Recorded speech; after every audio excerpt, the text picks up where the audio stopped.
كان زمان وانت ماشي في الشارع تلاقي مية مستنياك من غير ما تطلبها. ده مش خيال، ده السبيل، أقدم صدقة جارية عرفتها شوارع مصر. السبيل كان بيتبني علشان أي عطشان يشرب بلا مقابل وبلا سؤال. تحته خزان مية وقدامه شباك وواقف عليه سقة بيقدم الخير في كوباية. زي سبيل محمد علي في شارع المعز، سبيل أم عباس في السيدة زينب، وسبيل عبد الرحمن كتخدة، وسبيل قايد باي جنب الأزهر.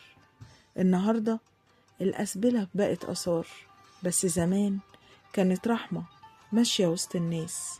السبيل حكاية مية من قلب مصر.